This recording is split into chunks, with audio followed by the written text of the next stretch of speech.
not fall asleep. So I need people to talk. So by a show of hands, who here has any idea what a counterplan is?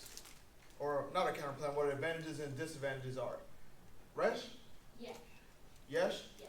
What is an advantage? What do you think it is? Advantage is when you're reading a plan, it's pretty much kind of like a confession. It's the advantage to doing the plan instead of that. Okay. What else? What do you got? Yeah. It's like some specific benefit to doing the affirmative. Doing the affirmatives. Now, when you say doing the affirmative, what does that mean? Go ahead. Yeah. In the affirmative world, or like if you vote for the affirmative, Just in general, when he says do the affirmative, what does he mean by that? like accomplishes the resolution, I guess. Accomplishes the resolution. Okay, I'll take that. What you got? Passing the app, What do you mean by passing the app? like whatever the app is saying, you're just passing that in the real world, I guess. Yeah, but what does that mean, passing it? I guess setting some sort of a legislation that does it. Okay. So, the first thing that you want to think about when you're learning about advantages is how resolutions are written.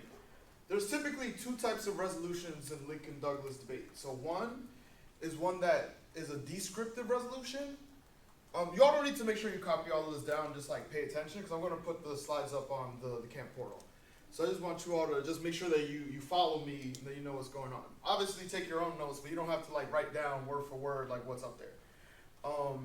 But when you're thinking of how you like think about LD resolutions, there's two different types. There's either prescriptive or descriptive resolutions. Does anybody want to take a guess as to what those two things are? What would be a descriptive resolution? Think about it, using context clues. If I'm describing something, what would be a descriptive resolution?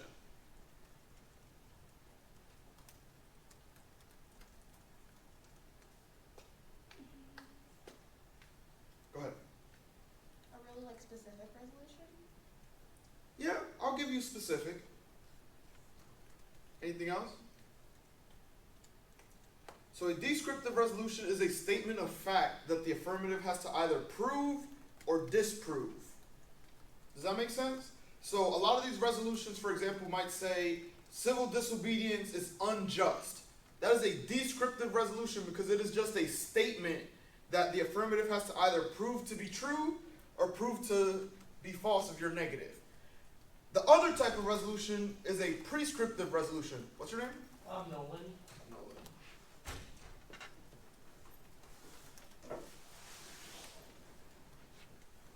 The other type of resolution is a prescriptive resolution. The perfect example is the camp topic. What is it?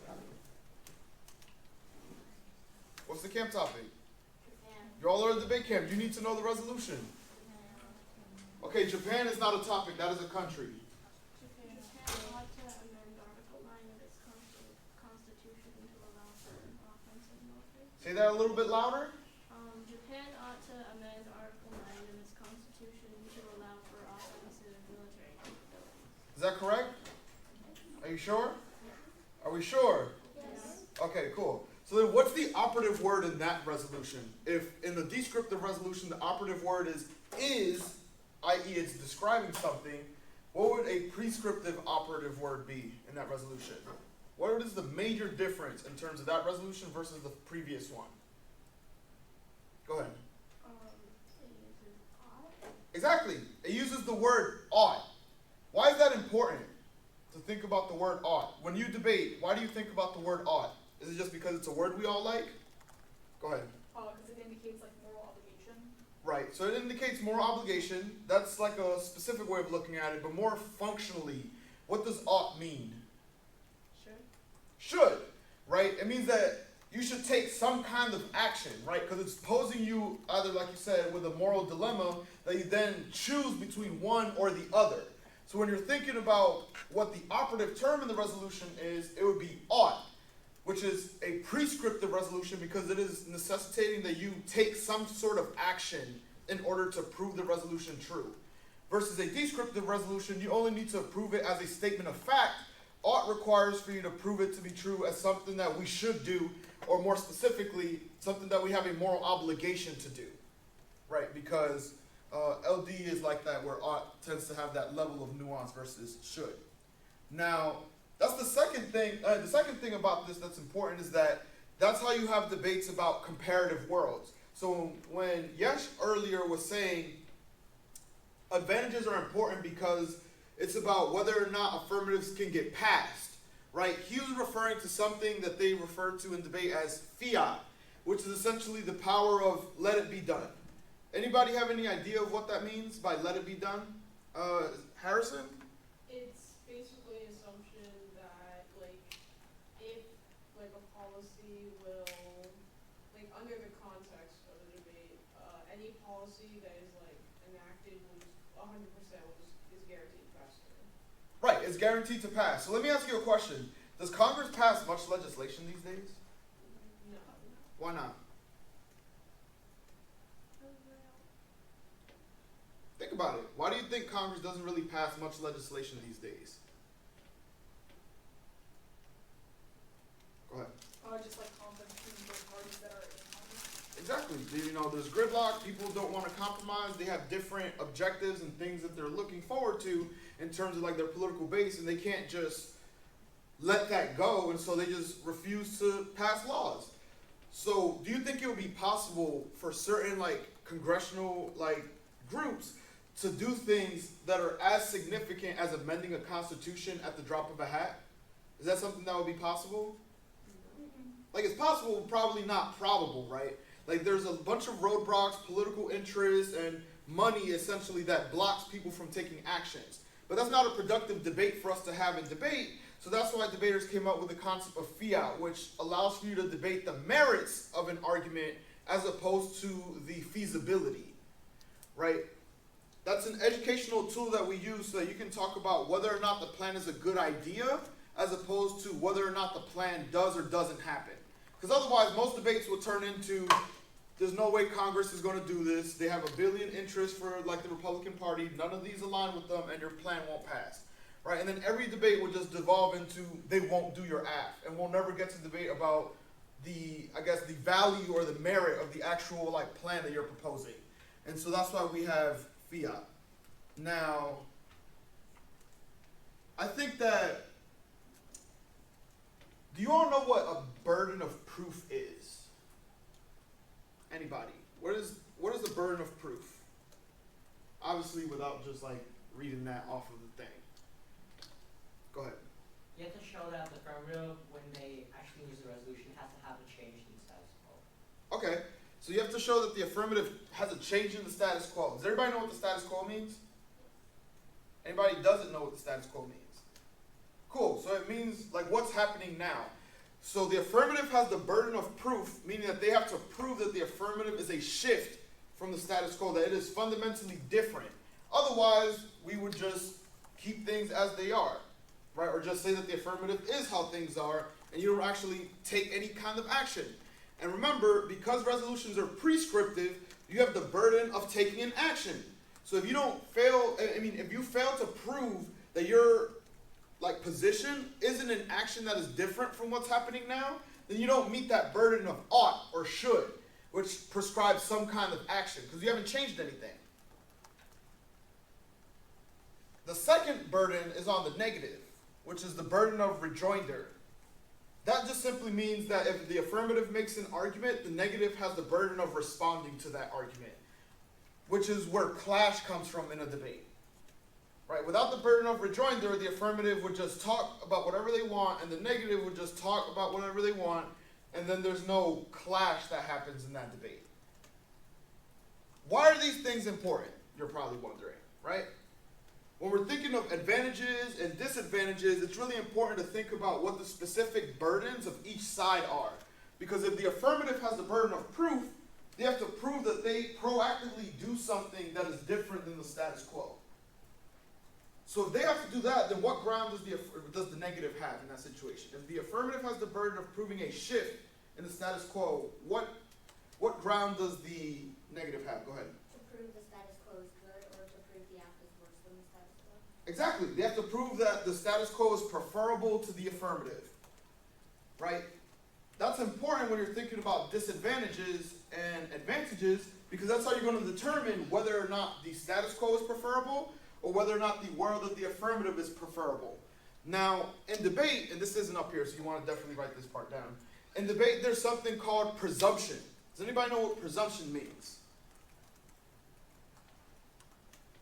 Just think about it just in the context of what the word presume means. I'm going to give somebody else a chance. We got like 4 people talking. I need more people to participate. What about you? What do you think it means to presume something? I mean, it's like presume is like you're kind of like flaunting an idea in a sense, I think. Not quite. Not necessarily flaunting an idea, but what do you mean when you presume something? Go ahead. You assume to be true. Exactly. You assume to be true. Now, when we start debates, because the affirmative has the burden of proof, if they don't meet that burden of proof, you presume that we should keep the status quo, right? That we should keep things the way they are until they have proved that there should be a change that happens to the status quo. Which means, if they don't meet that burden of proof, who automatically wins a debate typically? Why? Go ahead. If the app can't prove that it's like better than the status quo, then the default option is the no, and then the status quo is better. Exactly. The default option is the neg because the status quo is neg ground. So what happens if you do meet the burden of proof? What direction does that shift now? Or does it shift? What do you think? Wait, could you repeat the question? Do you think that the burden of the presumption, what we just talked about, changes if the affirmative has met its burden of proof?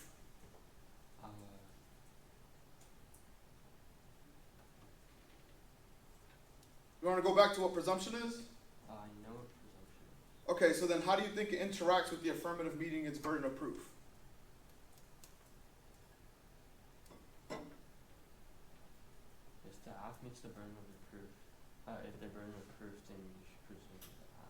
It proves what? If they uphold the burden of proof, you should presume the app. Exactly. Typically then, the app has met its burden and now it's on the negative to prove why that is either not true or to prove why the shift that they made is actually worse than the status quo. But that's how presumption works. And that's going to be important when you're thinking about how offense works and how to use advantages in the same world as counter plans and plans. So we talked about this. Right. So now let's talk about the stock issues. This is the most important part that you're going to need to know about advantage debate. There are 5 parts of a plan affirmative that you need to have in order for it to be a legitimate plan / affirmative that proves its advantages to be true. So these are essentially the questions that any affirmative has to meet in order to meet its burden of proof and to sufficiently win the debate. And you see this note right here, it says affirmative responsibility to show why the status quo policies are insufficient to solve a particular harm. So we're going to get into what all of these are, but beforehand, does anybody know what any of these are? Go ahead. Like just one of them? Yeah, choose one. Okay, so pretty much solvency is the way your app solves the harms that you outline. So they solve the harms. So if that's the case, what's harms? Go ahead. The issues with the status quo and why the status quo is bad, or the app is bad. The status quo is bad. Partially true. I'll give you half credit. Anybody know any of these other ones? Go ahead. Inerrancy means like if there's like a barrier that has to like be passed, so like the affirmative has to be like proven. Okay, there's a barrier to the affirmative being passed. The wording was a little weird, but I'll take it. Go ahead. Significance is like why it matters, Say more about that. like the impact and why like their argument should be like valued. Very good. Why is significant? Pretty self-explanatory. Does anybody know what the topicality section is? Go ahead. Oh, like Very how good. it meets like the wording of the topic. Yep, how you meet the very specific burdens that are set out for you by the resolution. So you guys have an idea of what these particular things are. So let's start off with inherency. Inherency is the evidence that the status quo is unable to resolve the problem that the affirmative is presenting. In other words, there is a barrier to the plan happening in the status quo that proves why the plan has not already happened. So remember when we talked earlier about the burden of proof and how the affirmative has to prove that there is a shift from the status quo? Part of that burden is to prove why the act cannot happen already, or why it hasn't already happened. What's stopping it from happening? So what are some things that you think can stop an affirmative from happening? So let's say amending Article 9 of the Japanese Constitution, what would be some type of things that stop that from happening? Harrison. Public opposal, like by the Japanese citizens. So people just don't want it to happen. Okay, what you got? And can you remind me of your name? Aaron? Thank you, Aaron. Go ahead. If everyone votes, like in the diet, like everyone votes, we need 2/3 to pass it. So you need people to actually pass it in terms of the diet, like their congressional group. Okay. Anybody else? What else could stop Article 9 from being amended? Go ahead. Like Japan's been pacifist for too long, so it doesn't really make sense, and like I guess other countries are kind of against it.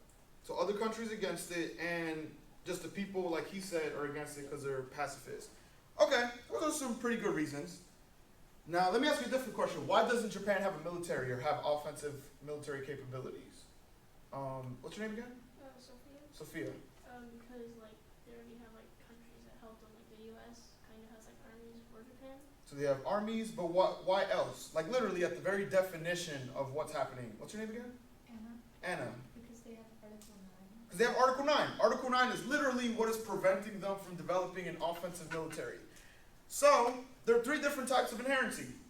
First is structural inherency, which refers to a specific law that is in place that is preventing something from happening. That is typically the current resolution where that will fall under, right? Because there's Article 9 that literally prohibits Japan from developing an offensive military. So when you think about the current resolution, that's one type of inherency that it falls under.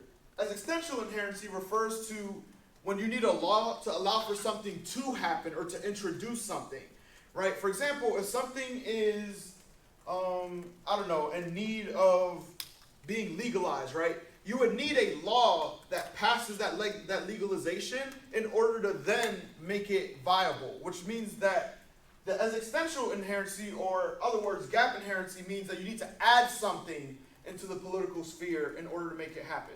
So a good way to think about it is structural inherency is there's something on the books now that once you take it away allows for the action to happen, while as extensional inherency is there isn't something on the books, and so adding something would allow the action to happen. And so this is minus and this is plus. And the last one is attitudinal, which is what Harrison and Yesh were getting to, which is people just don't want it, right? They might say the Japanese citizens are resistant, that they're pacifists, that they need congressional support. Those are all attitudinal things. Things that require a mindset shift in order for it to happen. Luckily, we have fiat, so we don't necessarily have to worry about attitudinal inherency if we have structural inherency to back up our argument. Attitudinal inherency is really important for critique debates, especially critique affirmatives that rely on mindset shifts and changes of ideology and epistemology. This is typically where the inherency for that kind of affirmative comes from. Epistemology being the study of knowledge. Any questions? No questions. Okay. Next one is harms. Yesh said that harms are the things that are happening in the status quo that the plan is meant to solve for. And I told him that was half correct. The reason why that is half correct is because you are right. It is about solving impacts in the status quo, but also there's a whole other element, which is avoiding scenarios in the future, right? So it's not necessarily that they're separate, but rather you want to think about them as there's an ongoing problem and you resolve them, that's a harm. But there's also a potential conflict in the future that could arise that you claim to solve for, but that's also a harm, right? So ultimately it boils down to the impacts that your affirmative resolves, either that are happening now or that could happen because of the conditions that are happening now. And so that's how they're connected, is by the conditions, but one of them doesn't have to be happening now in order for you to claim it as an impact. Right? That's why you're able to get nuclear war scenarios. That's why you're able to get war scenarios, is because even though war isn't happening now, If you have the evidence that supports that war could happen, then you can claim that as one of the harms that your plan resolves. So what's a common advantage to giving Japan a military offensive military that you've worked on in lab? What's your name in the back? Nolan. When you give a military to Japan, it can defend itself from China's aggression. Right. More effectively. So they can defend themselves against China aggression. And so what's the furthest you've heard of that aggression going? Would it just be like China is aggressive, or does it escalate? It kind of escalates because, like, right now, like, back then, China and Japan had a huge conflict. So if, like, when China wants to expand their reaches, like the South China Sea, or like other stuff like that. Right, but have they already done that? Has it already escalated? Like, it's escalating, but has it already reached that point, that critical mass? No, right? Like, you still have to predict these things and then claim or build your plan in order to solve them. And so whenever you're writing a plan and thinking of your advantages, all of your harms need to come from the inherent barrier that's happening in the status quo. So if there's a South China Sea example, like he said, between Japan and China, you would have to prove that amending Article 9 then is able to resolve that issue in order to claim it as a harm for your case.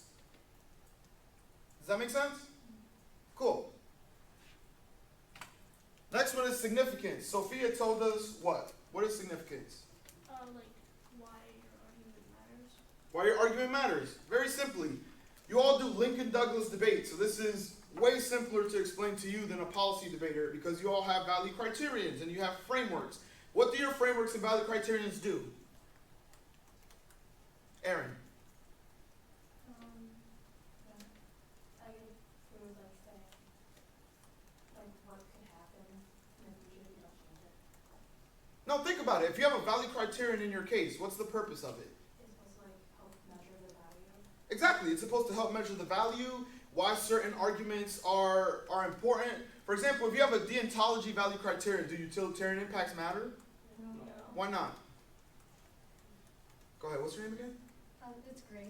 Go ahead, Grace. Because it doesn't like align with like your value that you're trying to uphold in debate. Exactly. So it doesn't uphold with the thing that you have identified as significant. And so typically policy debates assume significance is utilitarianism, which is why in policy debate they hardly ever debate about significance. But in Lincoln-Douglas it's still super prevalent because you have an affirmative that has util impacts, but you don't have a framework that justifies it. The negative can read a different framework to exclude your offense. And so it's important for you to always have some type of justification for why utilitarianism or consequentialism is that, like, you know, the preferred framework so that then you can utilize the advantages and your harms to prove that. Does that make sense?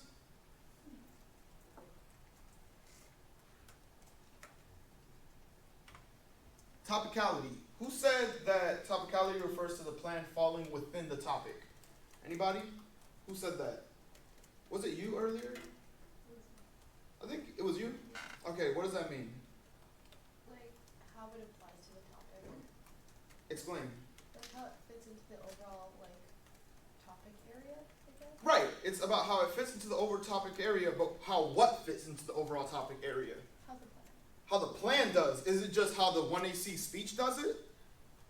No, it's how the plan does. And so whenever you're thinking about a plan and whether or not it fits within the resolution, there's two ways that, you know, it can go. It can be either the actual plan or the representations of the plan, which in LD they tend to call pre-fiat impacts, right? So the plan, topicality comes from the plan because of what is called plan-focused debate, right? If we're debating about the merits of the plan, i.e. that's why we use fiat, then we're only debating about plans that meet the topic through the particular fiated action.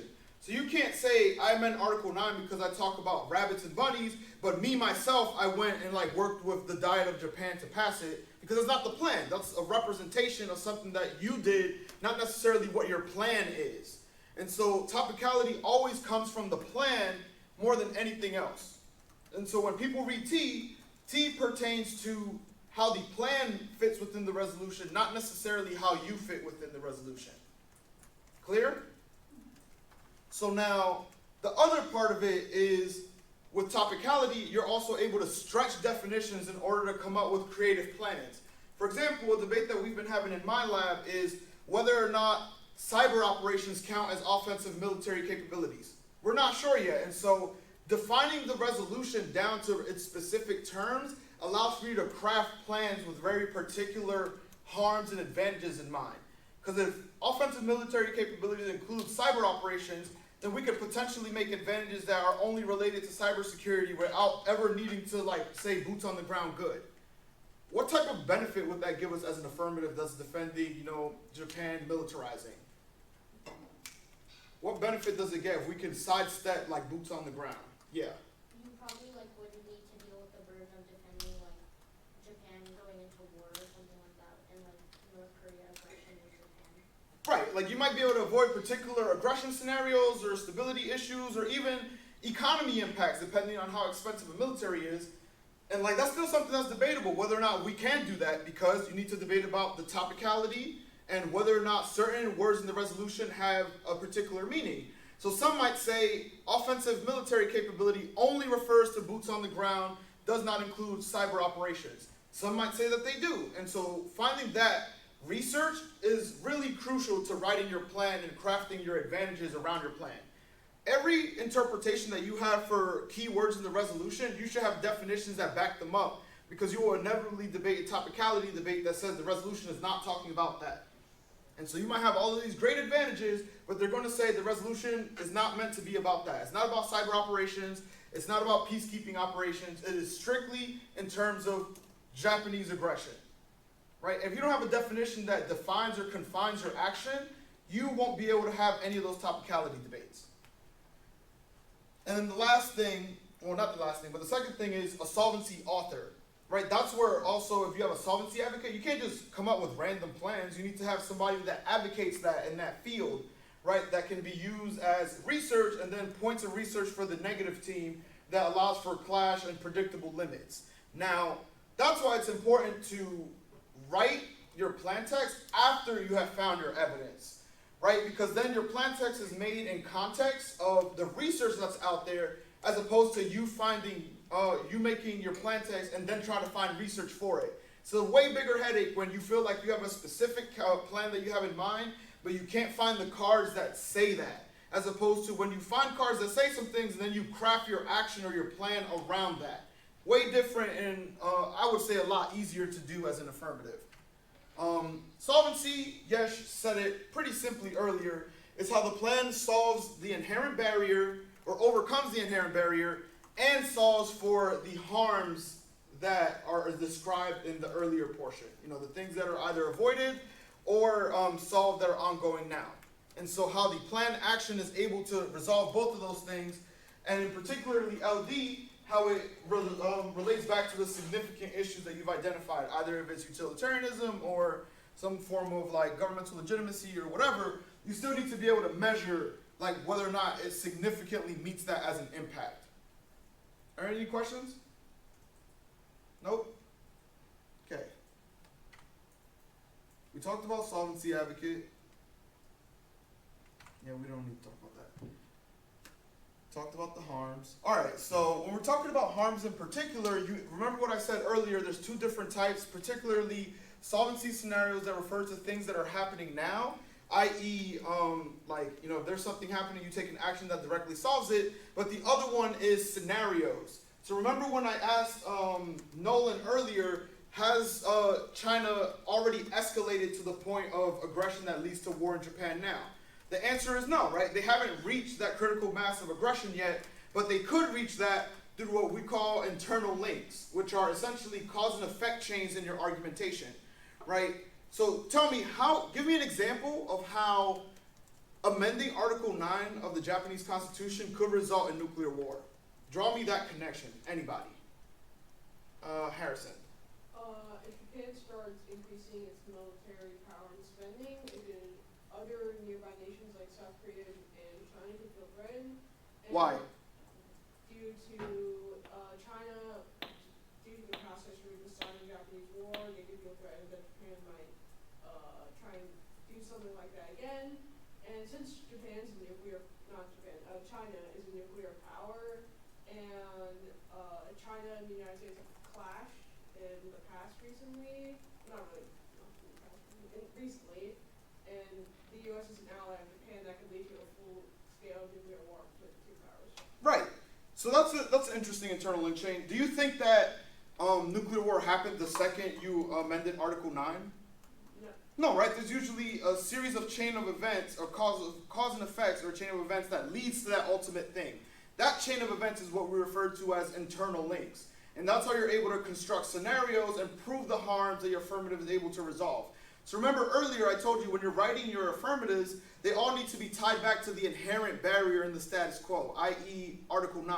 So what about amending Article 9 to include offensive military capabilities would result in these particular scenarios? Like he said, it might lead to increased China aggression because they feel threatened in a world where Japan has an army and they have nuclear weapons and they clash with the United States. Right? That's an example of a scenario that comes from the use of internal link chains to get to the ultimate impact. It's not something that has already happened that they solve, but rather something that is avoided. And so that kind of impact tends to be important when you're having debates about extinction, right? Because those are typically where you get extinction claims, because obviously extinction isn't happening now, so there's no way you can stop it now. So the only way to solve for extinction is in a future scenario that you construct. Any questions about that? And so this is just an overall diagram as to how the plan works. So if you look at it, solvency overcomes the harms, and it also overcomes the inherent barrier in order to resolve the harms. And so it's a connection, right? Where you take the action, you solve or you overcome the inherent barrier, and then solve the harms in the same way for each advantage, right? Because when you have each advantage, you don't have to tie it specifically to only one internal link. You can have multiple advantages or multiple scenarios. For example, you might say one scenario is amending Article 9 resolves this issue of South China Sea Chinese aggression. You might also have a different scenario about like North Korean aggression and how amending Article 9 also resolves North Korean aggression. They both resolve or work to the same inherent barrier, i.e. Article 9, but they resolve different harms. And so you always want to think about the plan in context of the barrier that you're resolving, but also the very specific harms that you're trying to resolve. Does that make sense? So are there any questions? Because we're going to move on to the negative now, reading disadvantages. So if you have any questions about advantages or plans, this is where you ask them before we move on to the neg. Cool? We're all set? Yes? Give me a verbal yes. Yes. Yes? Yes. Yes. Yes. Yes. Thank you. So disadvantages. Remember, the negative has the burden of rejoinder. What is the burden of rejoinder? Nolan. The negative has to clash with the affirmative. Right, they have to clash with the affirmative. What does that mean? Go ahead, Sophia. You have to say why like the F is a bad idea and why the neg is better. Right, they have to say why the F is a bad idea and ultimately prove why we should maintain the status quo or at least not do the affirmative, right?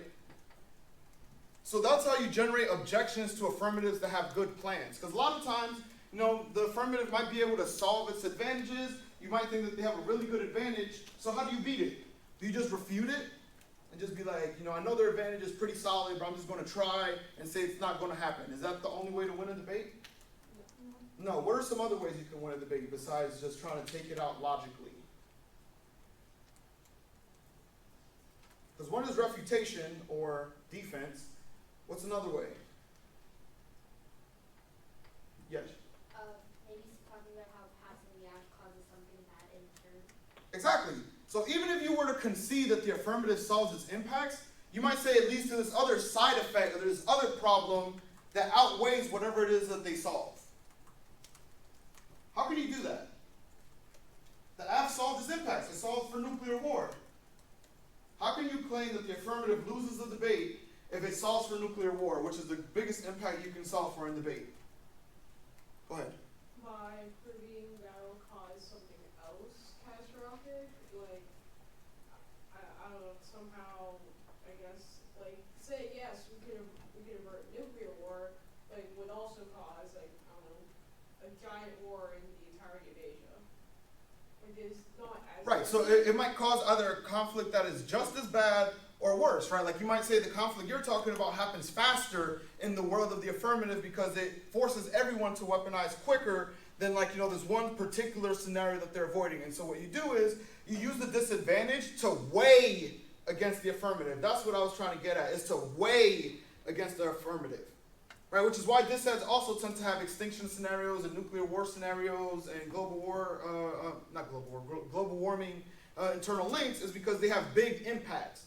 And because of those big impacts, they're able to weigh them against the affirmative. So in a world where the affirmative might solve a particular scenario, you might say that it causes this other scenario that's even worse than the thing that they resolve. And so that's how you do cause-benefit analysis, and ultimately how you're able to win as the negative in a world of like good affirmatives still.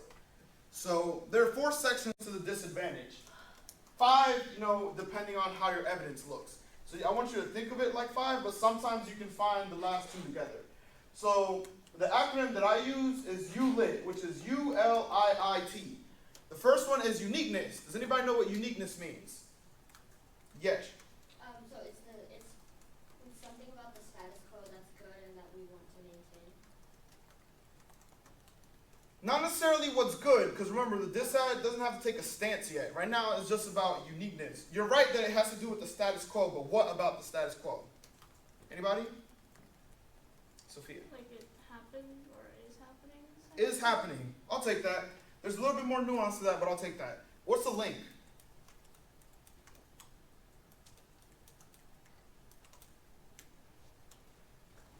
What's your name? Behind Tommy? Yeah, you. What's your name? Dia? What's the link? Think about it.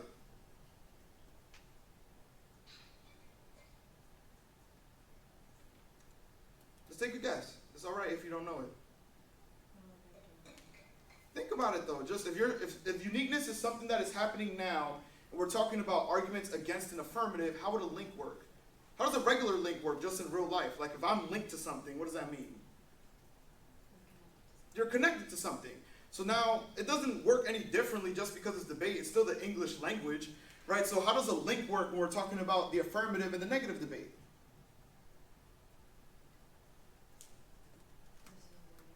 How? You're right, but just tell me more. I don't know how to explain it, but you connect it to Right. what they're saying. That's all I was looking for, is that you connect it to the status quo. Because I'm going to get into the nitty-gritty of how that happens, but I want you to conceptually think about it as the link pertains to the connection that the negative makes to the affirmative case, right? Because otherwise they would just be talking in the night, one person says one thing and the other one says another thing going in the other direction. And so you need a link in order to produce that clash and in order to meet that burden of rejoinder. What's the burden of rejoinder? Anna, what's the burden of rejoinder? Trying to prove that the burden of rejoinder is like you're trying to prove it's wrong, like the app causes why the app is bad and prove why it shouldn't be adopted. Right, you have to prove why the app is bad, but more specifically, it's just that you have to respond to the affirmative. Remember, that's all the burden of rejoinder is that you must clash with the app. And so the link is one of the ways that the disadvantage is able to clash with the affirmative. Otherwise, they would just be telling a totally separate story that has nothing to do with the app and does not meet the burden of clash or connecting with the affirmative. What's an internal link? We just talked about it. What's an internal link? Nolan. How it actually makes the road, like what's the process of getting to the link? No, we're already at the link, because remember, it's uniqueness link and then internal link comes. So what would the internal link be if the link is the affirmative or the action that the affirmative takes? Yes? What takes you from the link to the impact? Exactly, it's just how you get to the impact. Because remember, if amending Article 9 gets you to extinction, in the same way you have to prove why amending Article 9 results in extinction for the negative. You still have to get to that ultimate impact. And so the internal link is that connection, is that connecting point. Obviously, what's an impact? I think we all know this. What's an impact, Grace? An impact is like what would happen if like, for example, if the affirmative were passed, like what would happen from that, like the effects of it? Right, the effects of them doing that. What is the terminal impact, Tommy? It's the, like, if you say this impact leads to another, then it's the ultimate end impact. Exactly, it's the ultimate end impact, and that tends to be what? Extinction, right? You can't really outweigh extinction, and so the terminal impact usually tends to be extinction. Very good. So uniqueness, as Yash said, is a part of the disad, and arguably the most important part of the disad, which is a description of the status quo. That's one part, write that down. And the second part is how the negative sets up a brink. What does brink mean?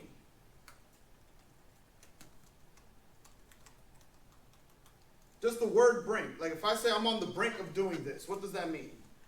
Vika, right? Yeah. Like you're really close to whatever is happening. Exactly, you're really close to whatever's happening. So give me an example of a brink for the current topic, the one that we're using at camp.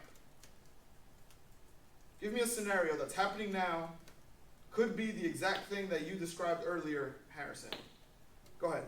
Japan and China are on the brink of war. Right, they're on the brink of war. That's an example of a brink. Now, in terms of a disad, one that I like to think is the relationship between the United States is rocky now and that they're tense, but the United States is still defending Japan. So how would a link change that? How would amending Article 9 change a rocky relationship between the United States and Japan? Go ahead, Yash. Japan turns into a competitor for the United States, so the United States has no incentive to have an alliance with them. Very good. So that's how you then can set up your internal link chain where, them militarizing and losing the United States can then trigger all of these other impacts, right? But before you can do that, you need a uniqueness scenario that sets that sets up your brink. Otherwise, you just have a linear disad. What is a linear argument or a linear disad? So a brink is you go from 0 to 100. What would linear be? What's your name again? Kasha. Kasha. So it's like a set of steps that like one leads to the other, and it's sort of like a domino effect. So it's like in set order. So it's not necessarily a domino effect, but you're right, is that it leads in set order where it like gradually increases. So a linear impact, for example, is poverty. Is it possible for poverty to be a brink? Like, or is everybody not poor and then suddenly everybody is poor? Huh? No, right? It's something that gradually might increase. Now, when we're talking about disadvantage debates, typically your disadvantages are brink disads where, tensions are high, but nothing has happened yet. The plan is what causes that thing to happen and trigger the chain of events. And so that's what gives you the biggest impacts are brink disads. And LD linear disads are more like prevalent because of the nature of LD, but just for the purposes of like advantage-disadvantage debate, you're typically looking for brinks in order to be able to get the largest impacts in debate. The second thing is that uniqueness controls the direction of the link to the rest of the disad. And that's more of an advanced technique. For example, if I'm reading an elections disad that says Donald Trump is going to win in 2020, any changes to the Japanese alliance causes him to lose, that says that them amending Article 9 will cause Donald Trump to lose, right? That's typically how that scenario would be affected. That's how the link would work. Now, if I read the other scenario, which is Donald Trump is losing now, and any changes on the Japan-U.S. alliance causes him to win, then you can then go for the opposite argument, which is he wins as a result of the plan. And so depending on how you write your uniqueness scenario, that's what controls the direction of the link that you draw to the affirmative, where you can say either them doing something causes something, or you can say that them doing something prevents something from happening, which would be good. And so that's how you're able to mess around with uniqueness to create your different brinks and scenarios. So links, as Dia said, is how the affirmative connects, or how the negative connects to the affirmative. So the affirmative plan directly modifies uniqueness. They change what is happening now, and that's what triggers the impact chain. That's how disads work, right? There's uniqueness, there's link, there's internal link, and then there's an impact and terminal impact. So if the affirmative didn't change the status quo, would the rest of the disad happen? Anybody? No. Why? Because it's still the status quo. Right, it's still the status quo. So none of the impacts that the negative is claiming would happen if the affirmative does not link to the disad. They don't change the status quo. Which is why this is arguably the second most important part of your disad. After you have an actual scenario, it's how the affirmative interacts with that. Because if it's a scenario that's completely unrelated to the United States, or in this case Japan, it doesn't matter whether or not it's happening because it doesn't relate to the affirmative. Right? So if somebody reads a disad that's like beef prices are low in the United States, any changes to, I don't know, drug policy increases beef prices, that has nothing to do with amending Article 9 of the U.S. Constitution. So that won't trigger the link to that disadvantage, even though that's a potential scenario, right? It won't be triggered by the specific affirmative plan action, because remember what I said way earlier, the topicality is determined by the plan because of plan-focused debate. And so everything is about the actual merits of the plan and what would happen after the plan occurred, as opposed to things that are unrelated to that. And so the link is really important to explain how it changes or modifies the status quo. Are there any questions? The internal link, as we talked about, is how you get from the link to the impact. i.e., how do you get from this particular action that is taken, and then what is the effect of that action? So you might say that amending Article 9 of the Constitution causes relations between the United States and Japan to collapse. That might be an internal link, but then a different internal link might be that collapse causes North Korea to get more aggressive, right? That's not necessarily an impact yet, but it's an internal link, is that, you know, losing that alliance causes North Korea to also increase their aggression. So then what would be an impact in that situation? Because we already know what internal links and impacts are, so I just want to get into it. Like, how would an impact work in a situation where you might increase the aggression of another country? Aaron. If the scenario is the United States and Japan are tense now, the link says it could collapse at any changes. The link says amending Article 9 causes that collapse because now the United States sees Japan as a competitor. The internal link would say that because Japan is no longer under United States protection, North Korea proliferates or, you know, increases aggression. What would be an impact that comes from North Korea aggression? North Korea might attack Japan. That might be an impact that you get from there. Is that as worse as things can get? What's the worst that it can get? Go ahead. Extinction, right? So that's typically why there's a difference between your impact and your terminal impact.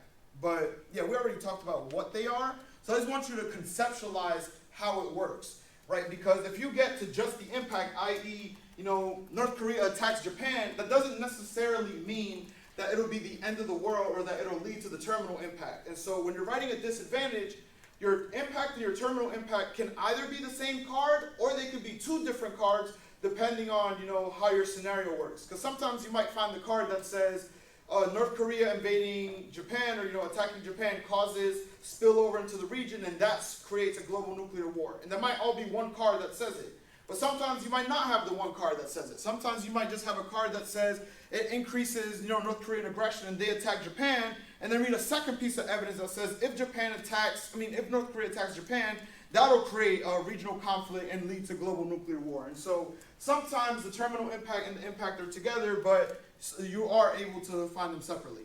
Are there any questions? No? So now, we talked about the different types of disads of like linear versus brink disads. The other one is an elections disad. What is an elections disad? Harrison.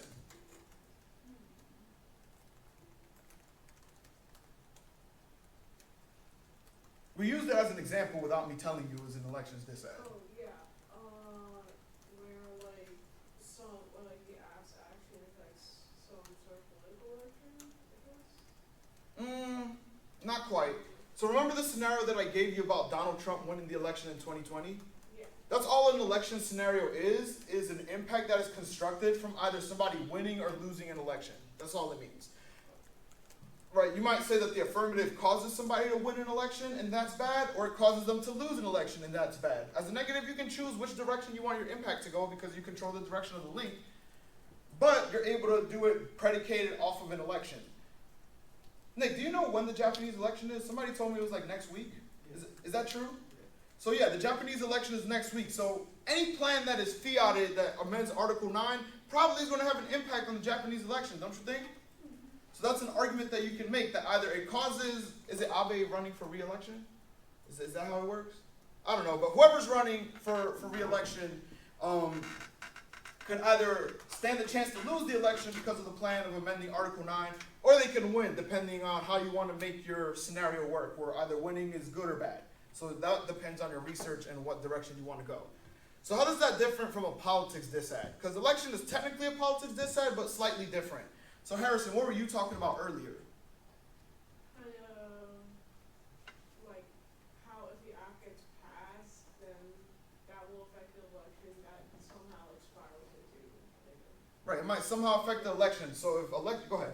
Oh, I thought like what you meant by like politics disad is what you had in the previous example where it's specifically focusing on like a political party, like you mentioned Republicans in one of the examples. Right, that's true. But that's what I'm saying. They function the same way, but they're like content-wise a little bit different. Because when we're thinking about a politics disad, it's different from an elections disad because we're talking about specific political goals. And so we're talking about political parties, they tend to have either bills that they're pushing or particular agendas that they're pushing through their congressional like houses. Right? So if Congress is pushing, I don't know, healthcare reform in context of the United States, where like the Republicans want to repeal Obamacare, that is a very like clear political goal that they have. You might be able to make the argument that the affirmative gives the Republicans power to repeal Obamacare if you're saying that that's bad. Or you might say that it takes away their power to repeal Obamacare, and that's bad because them repealing Obamacare would be good.